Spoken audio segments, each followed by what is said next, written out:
Hello there, welcome to part 10, the final part of this 10 video series in how to become a pianist. Hopefully you've been studying videos 1 to 9 at your own pace and only moving on to the next video when you feel absolutely comfortable with what you've studied. This may take months per video. 10 videos doesn't mean 10 hours or 10 weeks or even 10 months. It means as much time as you need. This final video, as the title suggests, assumes that you have worked on everything that I've talked about, which basically means that you've discovered your personality, your musical personality, and you are absolutely completely familiar with all 12 major scales, all the 12 keys. You are aware how to make the triads and the various chord types involved, and you've done various exercises for these scales that you're always playing with your eyes closed. You've removed the idea of having 2 hands and rather simply having 10 fingers, and you're now at that stage where you want to start exploring what you can do with what you know and what you can do. So I've made a list of 4 possible directions that you might want to consider, and I'd just like to give you a bit of a blurb, a bit of a talk about each one and what it entails, just to help you on your way. Don't forget, of course, that my channel will always exist and I always plan to make videos, so this is not the final farewell. This is merely the end of the beginning for you, and it's very exciting.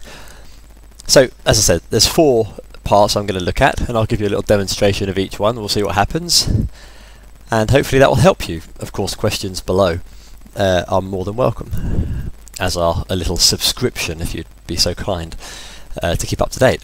So, first of all, you may want to go into the direction of being an accompanist.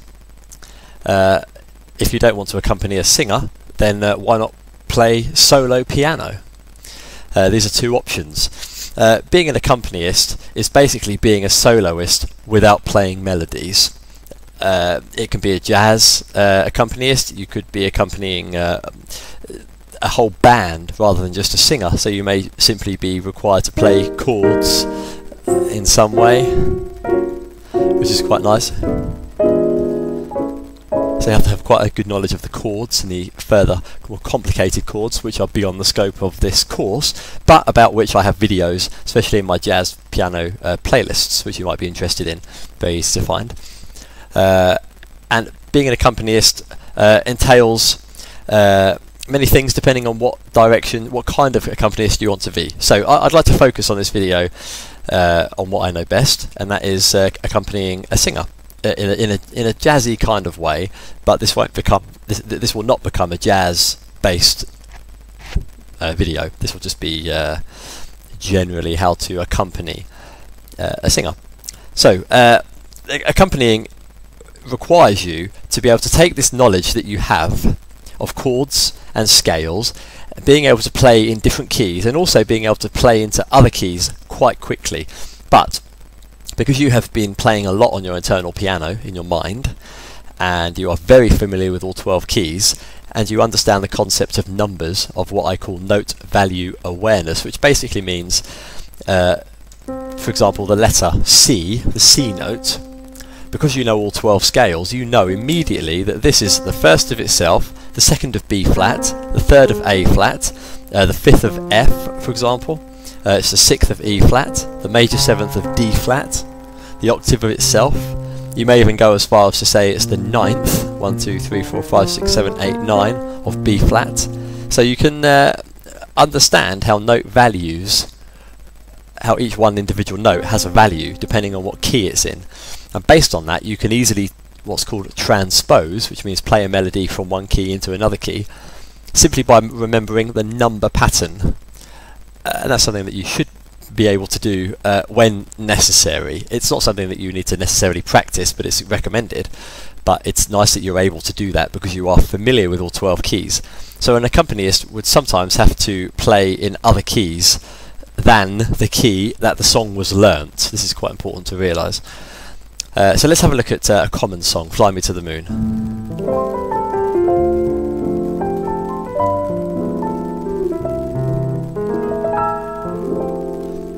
And we need to imagine that the singer is actually singing the song, which means that you are not allowed as an accompanist to play the melody. what you will have to do is sometimes improvise, but when she's playing, what she's expecting you to do, I say she because I imagine a female singer, is that you would have to highlight interesting notes. What's an interesting note? Well, there are safe interesting notes, and then there are complicated, let's say, or more advanced. Nothing's complicated, it's just numbers. There are more advanced interesting notes. The safe interesting notes are the notes of the chord. So if we're playing A minor 7, which is the first chord, which you know, A minor 7, minor only refers to the third. We're saying 7, we're not saying major 7, we're saying minor 7. So a simple safe note would be to play the notes of the chord. These are interesting notes. So while she's singing,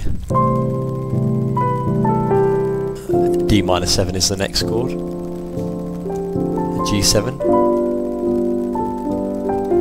and then C major 7, the 6-2-5-1 chord progression in the key of C. 6-2-5-1. So because you know that, you would be able to transpose that into any other key. So in the key of E flat, for example, it would simply be 6, which is C, F is 2, B flat is 5, and E flat is 1. It's something that which will become very easy to do. If in the key of F, for example, 6 is a D, G is the 2, C is the 5, and F is the 1. So what you want to do is highlight interesting notes, and that's the safe way to play interesting notes. So we've got A, C, E, and G. So when she's singing the melody, you might simply just play the notes of the chord in an interesting way. You may play like that, in some way. It doesn't have to be the same melody as Fly Me to the Moon. It doesn't have to be the same melody as the actual melody of the song, but it could be just any form of the notes of the chord. So, for example, moving into D, and then you're playing G,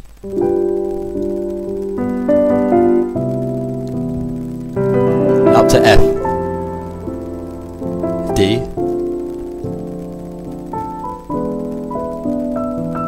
A minor, A7 with a normal third, D, G, E minor. So I'm just playing notes which are safe. They are notes of the chord. That's okay. Interesting notes which are more advanced would be for the most common, the best one is the 9. So I'll just focus on the 9. So simply the 9 is the second. It's the same value. So in the key of A, 1, 2, 3, 4, 5, 6, 7, 8, 9. It's the same as number 2. So 9 and 2 are the same. And ninth works with minor 7th chords, dominant 7th chords, minor 7th chords, major 7th chords. Let me give you an example. I'll do it in the key of C so you can see it more easily. C major 7 with a 9, called C major 9. Listen. I'll play it with a C7, more bluesy. I'll play it with a minor, and I'll play it with a minor 7. See, the 9 works everywhere, and it's a lovely chord, even with the 6, C6/9. It's kind of a Latin bossa nova, no? Lovely sound. The 6/9 is a bossa nova sound, it's lovely.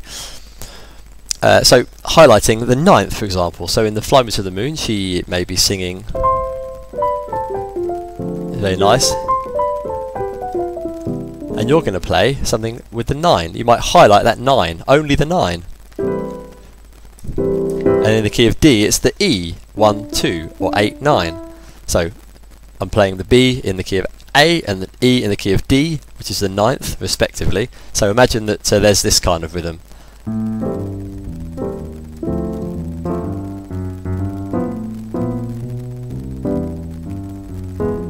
That kind of rhythm, right? So imagine that she's singing in that way.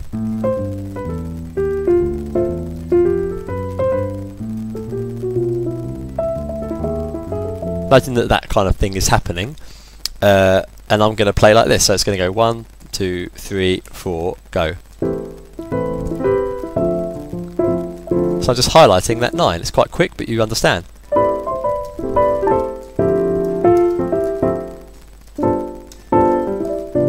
So all I'm doing is playing in the key of G. I'm playing the 9, G7, with the other notes of the chord, and then on C, playing the D. So you're highlighting interesting notes. So as an accompanist, you'd have to be very, very aware of chords, scales, interesting notes, and not drowning the singer who is singing the melody. Sometimes, but I mean drowning her by actually playing too much, or by mimicking what she's playing, because it becomes very frustrating. I mean, it's down to the singer to play the melody, not for you. So you'll just be highlighting those interesting notes.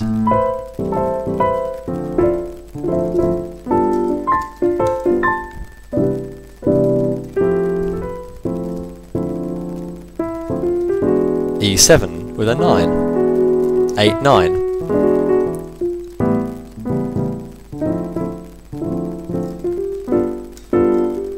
E minor 9, A7 with a 9.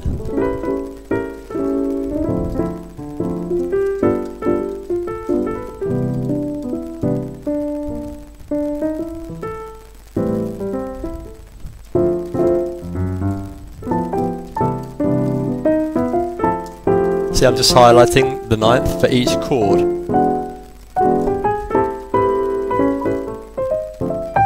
Now, the next thing you'd have to do as a accompanist is to sometimes improvise, but also create introductions and create well, intros and outros. Let's say so, introductions and outroductions, whatever that is. Intros and outros, which normally involves simply playing, excuse me, the chords of the song or a 6-2-5-1.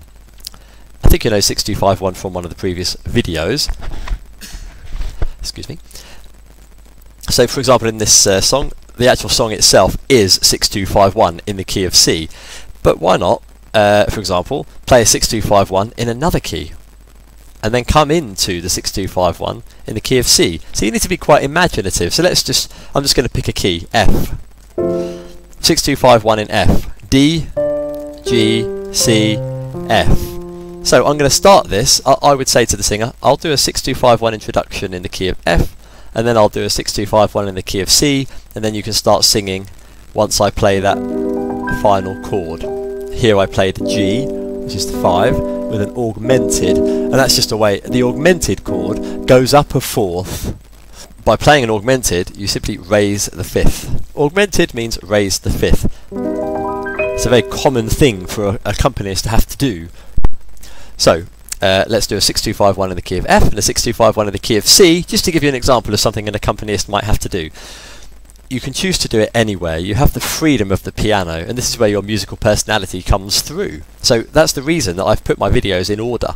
It's because now we've come to number 10 and you're ready to go in one of these directions. You will be ready to be able to go into those directions with absolute confidence, because you are at ease with yourself and you are at ease with the piano. And that's what we need. So 6-2-5-1 in the key of F. So we'll go D minor 7, G minor 7, C7, F7, and then I'm going to go up chromatically to the A minor 7, D minor 7, G7, and then a G augmented.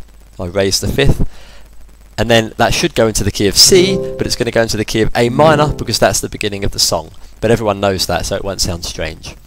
So, for example,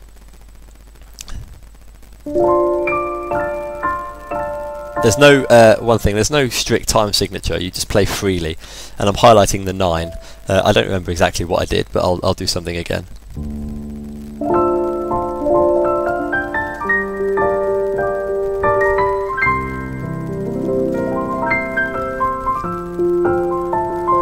Now I'm going to go down to A minor,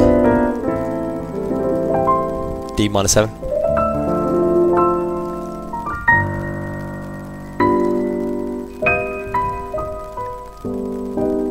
2, 3, 4. Look at the singer. She'll come in to sing.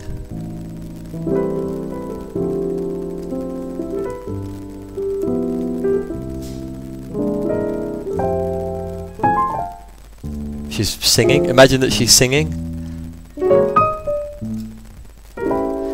And I'm just highlighting interesting notes.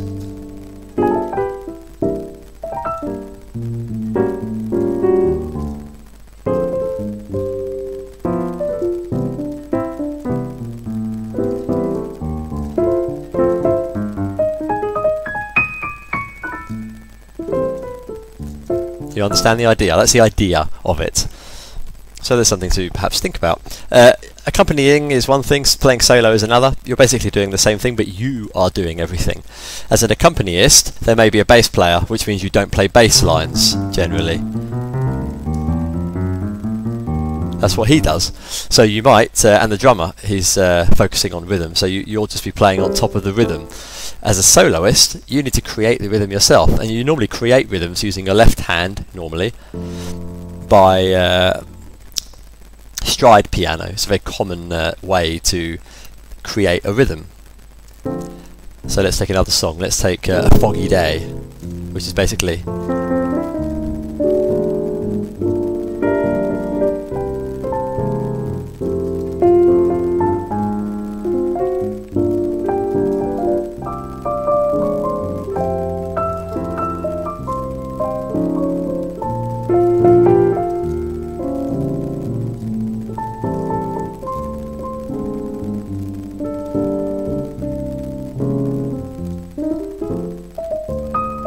so my left hand is creating that rhythm, and that's what is what the drummer would be doing. So if I were accompanying somebody, maybe I wouldn't have to do that because there would be a bass or a drum already. So it depends what is required in the situation. But at the end of the day, whether you're playing solo, you need to do intros, outros, and improvise a little bit. So let's do an outro. Earlier I did an introduction when I was accompanying, so let me do an outro as a soloist.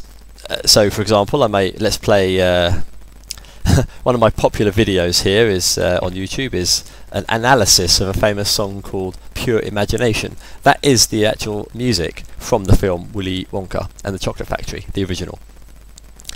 And that's in the key of E flat, my favourite key, because I like the shape of it. It's the first key I learnt to play the piano in, and which shouldn't be any different from the key of C, because it just doesn't matter. I was just in the key of E flat. That was just the first key I learnt, and the song basically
So if I want to do an outro, it's very common to go to the third as a diminished. Diminished is in one of my videos. You're basically playing a minor sixth with a flattened fifth. A whole diminished is a minor sixth, I'm in the key of G, minor, 6, with a flattened fifth as a third. I'm in the key of E flat, 1, 2, 3, G. So it's going to go, and instead of going to E and finishing, you're going to go 2, oh sorry, 5, 3 as a diminish, 6 as basically a dominant 7 chord.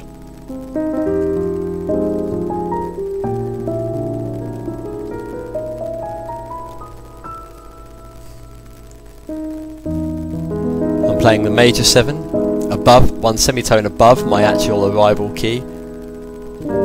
That's a nice thing to do as an ending.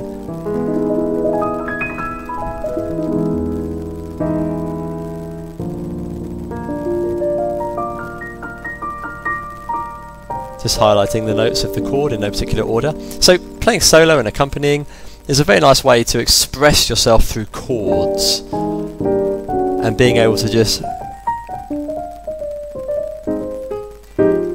play the notes.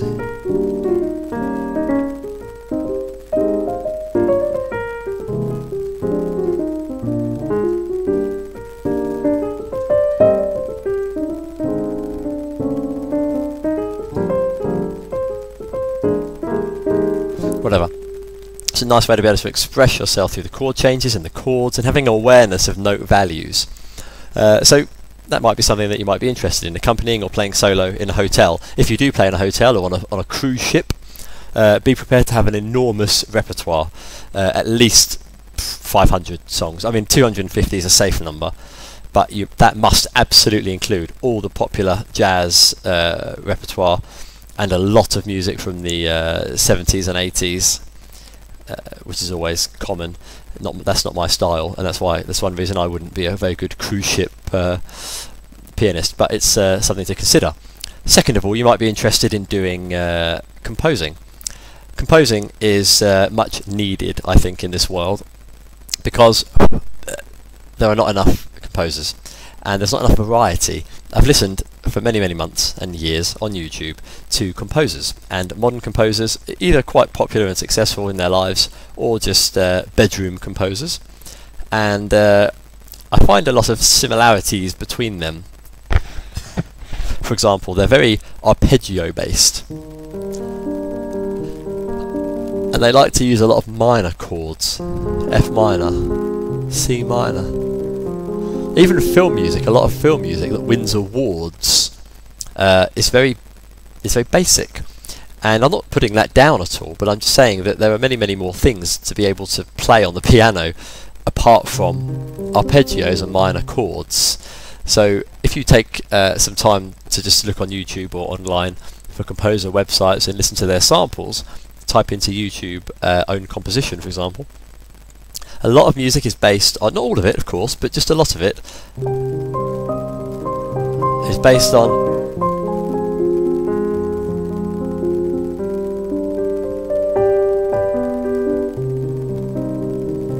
that kind of sound.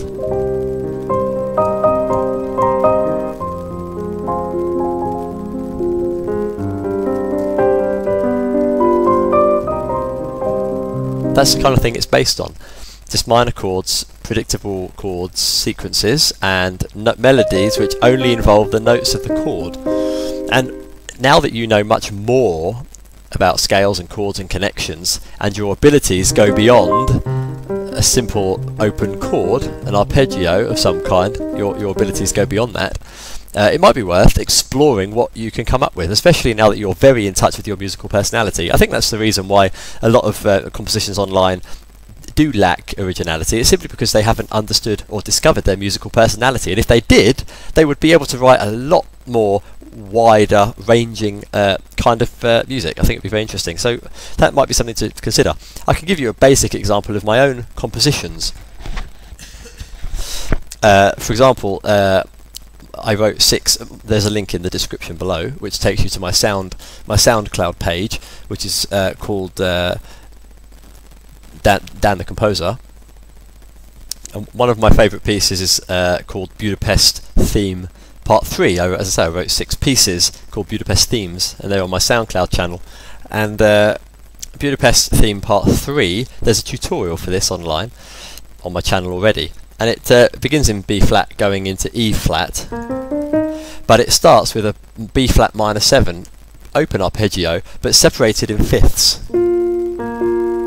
B flat to F, and it's like this, and then I go up an octave and do it up here, and then there's a little run up here, but I'll show you down here,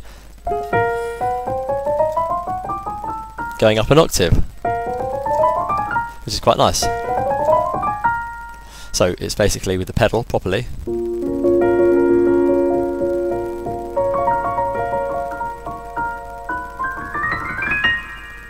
And then a nice little jazzy chord, and begins E flat 6, A flat minor, F minor 9, B flat, and a complicated chord here, B flat 13, add 9, but I have a tutorial on it where I explain everything. E flat 7.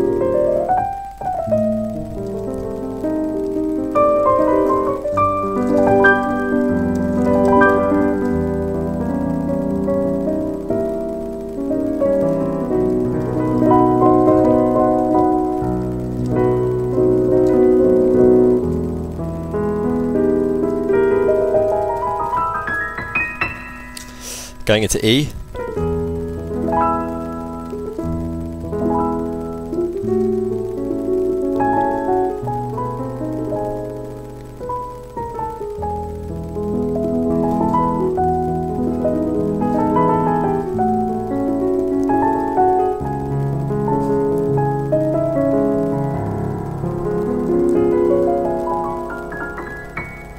And then doing a nice kind of F minor, C minor descending thing.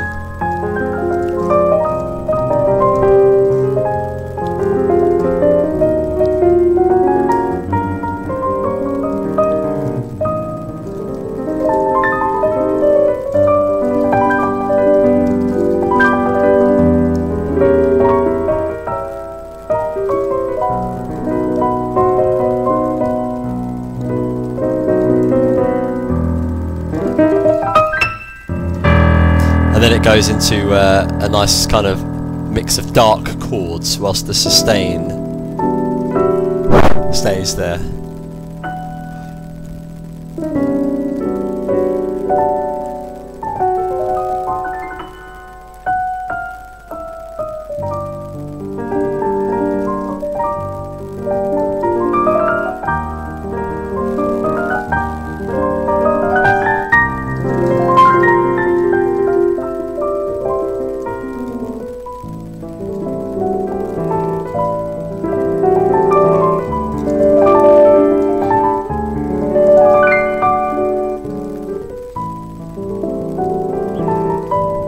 So I wrote this when I was walking along the River Danube. Well, my camera's in the way, I can't play properly here. But then there's a nice arpeggio run all the way from down there. It should be from the B flat there, but the camera's in the way, so I can't do it very well. If you look at the tutorial, that comes out a bit better. But that's the idea, and that was written with a purpose. I was walking along the river, it was sort of January, February time, well, February actually, and that kind of came out, that mysterious kind of sound, I don't know. I just liked that sound, and that's what came out. And I wrote one or two other pieces about Budapest and about other things and whatnot. I think people I knew, some nice little experiences. Have a little one about my cat, which is a bit of a bouncy piece.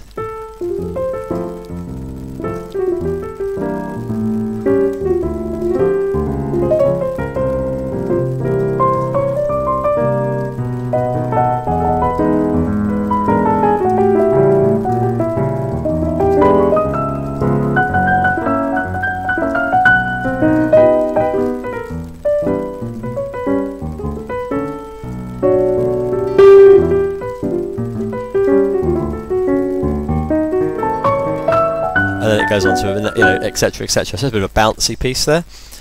So lots and lots of things. So composing for me is not about just playing arpeggios, very fixed melodies. I really like to, liven up what I'm doing and really use the piano. And I really suggest that you do that too. I mean, in that other piece I just wrote, when I did that, I taught myself that technique. It doesn't mean that no one's ever done it in the world before, but I taught myself. I heard it. Simply E minor with an E flat, and it sounds nice. And then these chords, I just love this. Honestly, I do, because I wrote it with a purpose. There's no shame in being proud of what you've produced. Just don't think that you're the best, and don't think that you've finished your journey. These are just old snippets of my life, and I enjoyed writing them honestly. So Composing is something that you should consider, and we actually did focus on in the course itself, which is quite exciting. The third thing that you might want to do next is to go the academic route and do exams. I looked at the ABRSM, which is the Associated Board of Royal Schools of Music in England. They have an exams, what's the word, kind of syllabus, and grade 1 to 8 in England, and I think in America too, I'm not sure, in Australia, perhaps grade 1 to 8. 1 is the beginner, 8 is the more professional player. And I was amazed, to be honest, that what is required at grade 8, apart from having to play complicated pieces of music, the actual scales part of the exam, just the scales part, was amazing to me, because the scale types and keys that they consider as grade 6, 7 and 8 are things that you know already. And you might think that you're a beginner, grade 1, 2, 3 or 4 maybe, but I promise you that in less than 6 months you are absolutely capable of playing what is required for grade 8 minus the pieces and minus the sight reading ability. And it's amazing to me that they consider less common keys like F sharp or D flat, for example, because they are less common doesn't mean that they are more complicated. And this is a huge mistake that it seems teachers make if they are following the syllabus, because they're following the syllabus and teaching the students that that is the case. Oh, don't worry about that key, that's not until grade 8, that's a grade 8 key, that is...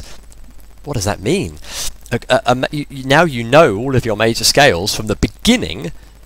Technically you are more proficient with your fingers in all the different keys with your eyes shut than someone who's been playing for 3 or 4 years and is only at grade 5. Do you understand what I'm saying? Now of course this doesn't mean that you can play all the pieces that they can, but I absolutely refuse to accept that anybody who's been playing for 3 or 4 months who has mastered all 12 keys, the triads, the minor triads, has been playing on their internal piano, has been exercising their fingers in different ways and playing with different rhythms, I absolutely don't accept that you would not be able to play anything from grade 5, 6, 7 or 8. And I challenge anybody to prove me wrong. If you remove the doubt, as I explained in video 1, and you stop being negative, and you stop thinking that nothing is possible, and you stop letting your ego get in the way, and you actually just separate your ego and your conscious mind, and once you've internalized the scales and you do it with your eyes closed, and you realize that that is all playing the piano is about, then there won't be a key which is difficult. I mean, every key has its own feeling, but it doesn't mean that just because there's less black notes in it that it's easier. It doesn't mean anything at all. Chopin used to teach the major scale of F sharp and B. Now these are very uncommon keys, but he understood the concept that it doesn't matter how many black or white notes there are. B just falls nicely under the fingers. It's a nice major scale because it's got the 2 and then the 3. It's a very easy scale to play because you almost don't need to think about it. It just comes out completely. And F sharp, he used to... This F on my keyboard doesn't work. I don't know if it comes out on the piano, but I'll do it here on the computer. F sharp is a very nice key to play in, but so is C sharp. So is G. So is A flat. In fact, A flat's a very easy key to play. Because this A flat in the middle is quite comfortable. There's just no movement at all. It's kind of going up in thirds and across in thirds. Look, across in thirds, over in thirds, up in thirds. It's just, when I mean thirds, I don't mean musically speaking. I mean in groups of 3. It's like 1, 2, 3. There's a 3 here. There's a 3 here. A flat is a very easy key. Just because it isn't so common doesn't mean that it's more complicated. And it seems that the exam syllabus thinks in this way. And that's very, very bad. And I have this idea of creating my own course. And I can assure you that what you will be able to do after 3 or 4 months of my course of daily practice, just at least 20 minutes, playing on your internal piano, focusing on your mind and your musical personality, and really getting absolutely at home in each of the 12 keys as major scales, understanding how to find and how to play the triads, major triads, and minor triads, each one will feel completely natural to you, and you'll be able to do things that people aren't able to do, and I've seen it and I've read about it after many years of playing, because they are brainwashed into thinking that because it's less common, it's more complicated, and that's something that you must remove from your mind. A major scale is a major scale, and there are 12 of them. Be comfortable in each one. Play around with both hands. Don't consider that you have 2 hands. Consider that you have 10 fingers. Play the scales. Absolutely internalize them, and you'll be fine, I promise. So have a look at your exam syllabus. The theory, you can download books which are free. You can use the Scribd website, Wikipedia. There are many piano forums. There's YouTube, there's me, there's other channels. There's a website which comes to me called Piano Street. Have a look at that. Ask questions in there. And so you can get the acquired theory, but once you've got yourself comfortable in all 12 major scales, your fingers will be able to work in all of those keys. So once you add sight reading to your playing, which is what I'm going to talk about last, you really will be able to conquer anything. I promise you will. So exams are something worthwhile if you want to, but don't be put off by the grading system. That's all I'm telling you. You could start at grade 5 and go from grade 5 to grade 8 in less than a year, or just say a year. 2 years if you want to take your time learning the pieces. It won't take you 8 years or 10 years like it does some people. It simply won't. So the final thing, as I've just said, is to talk about sight reading.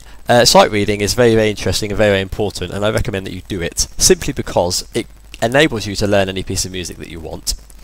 But more importantly than that, it's a conversation with the composer. I have a book here by Liszt, not surprising really, and there's one example in here of the famous Liebstraum, you know, the piece everyone knows. In fact, we even analysed it, the one that...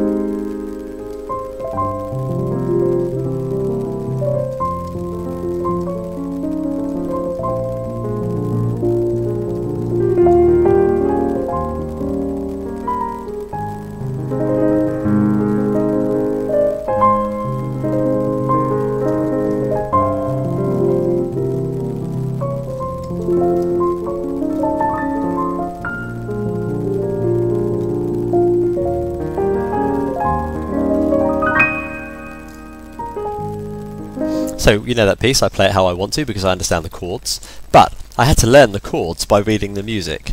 And for example, it's a conversation with the composer. Imagine that you're learning this piece, Liebstraum, what I've just played, number 3. It's about mature love, and if you can learn about the reasons that he wrote it online, and the poem that he wrote it to, and maybe you learn the piece of music and you think, how do I play it? I mean, how would Liszt play it? Now, it tells you on the music, you know. It says in Italian, poco allegro. Maybe you can't see it so well, but poco allegro con affetto. Excuse my Italian accent. I do like pasta though. And it's telling you, you know, with speed, a little bit fast, with affection. It's telling you. And I wish many pianists would read that, because there are many versions online where they play it, of course they play it properly, but they'll play it like this, they'll play it like this.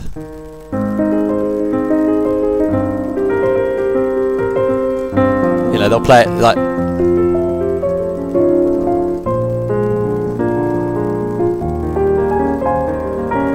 They'll play it like this. Now what is that?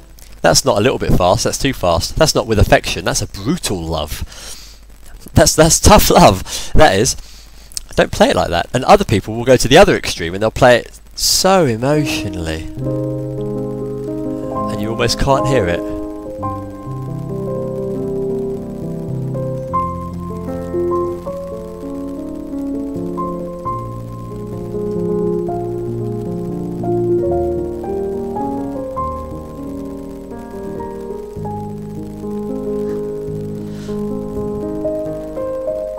You know, I mean, I'm exaggerating, but honestly, there are some recordings where they play it like this. And this doesn't say that. If you want to play it how he played it, if you want to understand why he wrote it, and to have the same kind of feeling and expression that he did, read the music, and it will tell you. Sometimes they even tell you what fingers to use. He tells you when to press the pedal. You don't need to take every single marking as gospel, because there's interpretation in music, of course, otherwise everyone would sound the same. But it gives you the idea of, you know, at least play it a little bit fast with somewhat a level of affection. So think about love. Think about your experiences.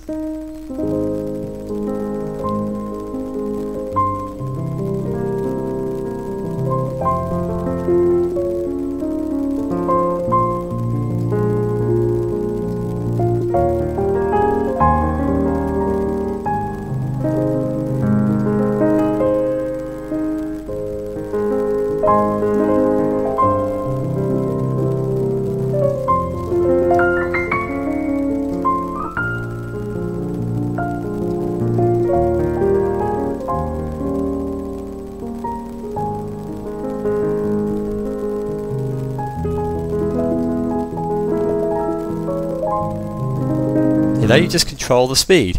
You think about things and you let your musical personality shine through. So it's very interesting. So sight reading is a very important thing. It's a very, very useful skill to have, and it's very, very easy. And I also created a term which I created the word internal piano, and I used it in my jazz piano book, and I use it in the book associated with this course, which I'll talk about at the end of the video. I don't like to push my my wares. But I created the term internal manuscript, and you know, the music itself is called manuscript in English, to read the score on the manuscript paper, and it's the same thing. Reading music is very easy. You know, there are 5 lines, there are 4 spaces, there's a little rhyme to easily remember, face in the space, which basically refers to the notes, F-A-C-E. So once you understand that F-A-C-E in the right hand are the spaces on the music, F-A-C-E, and before and after the spaces are the notes, literally before and after the face letters, it's very easy to know what note to play instantly. All you need to learn is just to recognise how long each note value represents, which takes, you know, a minute to learn, and very, very quickly, in the space of a week or 2, by playing on your internal manuscript and piano, you don't need to be at the piano, you will just think, okay, right, that's F, that's C on the 3rd space, and then on the lines it's E, G, B, D, F. So it's in the little rhyme to remember. You've got face in the space, and the other little rhyme to remember, which I always remembered from my youth, was every good boy deserves favours. Maybe there's something in your own language, but in English, every good boy deserves favours. E, G, B, D, F. That's the lines, the 5 lines. E, G, B, D, F, and then F, A, C, E, the face in the space. That's the idea. And that's a very quick thing to come to understand in the right hand. In the left hand it's different, but take your time to learn that if you would like. It will allow you to acquire a repertoire of classical music, and it will also, even if you don't want to play it as it's written, at least you'll understand how it's been put together. So when I learnt Liebstraum, it was amazing to me that he had simply played a jazz chord progression, 3, 6, 2, 5, 1. It's amazing. Instead of playing them as minor 7ths and 7ths as per the chords that they should be based on modal theory, he simply put dominant 7ths everywhere. It's marvellous. 6, 2, 5, 3, 6, 2, 5, 1 in the key of A flat. So A flat is 1, and then 3, C, 6, F, these are the chord roots, 2, B flat, 5, E flat, 1, E flat, A flat. So he's literally 6, 2, here, 5, 1. I'll do it again. So 1, 3, 6, 5, so 2, 5, 1. It's quite unbelievable, really. So you could make that into a jazzy piece. Imagine what Liszt could have done with jazz. I always imagine that fantasy. So sight reading is very interesting and is an avenue that you can pursue. There's not really much more to say really, because that's the main things. Video 45 minutes, quite quite a long video. Don't know where the time goes really. So consider those very quickly just to wrap it up. You can be an accompanist in a band, which means know your place. Don't play a bass if there's a bass player. Don't play the melody if there's already a lead instrument or voice playing the melody. Learn how to fill in the spaces. Learn how to highlight interesting notes. And if you're playing solo piano, know how to give a nice introduction, a nice outro. Have a look at improvising. It doesn't have to be jazzy improvising. Your improvising could simply be just how to play, around simple chords and simple melodies, using the notes of the chords. I have videos for that. Second, I talked about exams. Have a look at exams if you're interested, but recognise that you are not level 1. If you've done everything from video 1 to 10 in this course, you are at least level 5. If you catch up on your sight reading a bit, spend some time learning it and doing it on your internal piano. You don't need a physical piano all the time to learn to play the piano. You'll be fine. It's very interesting exams, so you'll do quite well on those, I assure you. And of course, I'm here if you need any further help, and there are other places online, other channels as well. I also talked about composing. Composing is something that is desperately needed. So try to maybe make some compositions and check out mine if you're interested. There's no money involved. They're free. They're just online. I don't like to push anything I have to sell because I find it vulgar. So I don't do that. And fourth, sight reading. It's very, very interesting, and to start to have conversations with the composers. Oh, that's what you did. Oh, that's how you did it. That's what you did. That's the fingers that you used. Thank you very much. Be grateful. Being grateful is important. So just to finish the video, I'd like to very, very quickly make a point about a book I wrote. And I realised I could write this book because it would help people more. I don't do it for money, but of course it did take quite a lot of my time, and one that is required to live, and so there's a little price on it, but I apologise that there's money in the world, and I wish there wasn't money. Money is a very uncomfortable subject for me to talk about. Everyone knows this, but there is a small price on the book, but not much for what's contained. It's a 262-page book, and it has the same chapter titles as this video course. 1 to 10 exactly the same, but in front of that it has an author's note where I explain myself, and an introduction which welcomes you to the way of thinking that is required. And I've expanded upon, I watched each video, I jotted down a few notes that I made because I improvise on my videos. I have 3 points which I talk about, and then somehow it comes out to being a 45-minute or 1-hour video. This is something I seem to be able to do, and I expanded upon every point I made in the videos, so they are completely connected, and you can read the book, then watch the video, then read the book again, or do it in any order that you wish. But the book will help you, and you can take it away, of course, on your iPad or some kind of reader. It's available from my blog, and it's in the link of every video in this course. You may have noticed it sometimes. As I say, I don't like to push my stuff, and it's just the one book. I have a jazz piano book, a philosophical approach to jazz piano, but that's for more jazzy people. That would be perhaps beyond your abilities if you're watching this course from the beginning to the end, so maybe look at the other book in 6 months. But this book is absolutely for beginners, and it's written as if you don't know what a piano is. It's honest, it will take you through everything, and it encourages further reading. One of the important things I say is to not get held up on my course. I don't claim to be a guru. I don't claim that my book is the best. All I can say is that my book focuses a lot on the mind, more so than anything else I've discovered, because I did some research before I even started the book. I focus 90% on the mind, 10% on the fingers. And the mind represents the heart also. It basically means the internal side of you. So the book might be of interest to you. And there's also a 10% discount if you are kind enough to share it on your social media. Of course, the link is below. Anyway, that's enough of talking about that. That's just something that might help you, because that's what I want to do. The book will last forever, and it will never change. Perhaps I'll write a third book, which may be of help to some of you, some kind of course. But I'll take recommendations and base the next book on feedback from the other books. So I really hope this course has helped you. you're most likely going to become an excellent pianist, and I'm worried about the competition I'm going to have in the future.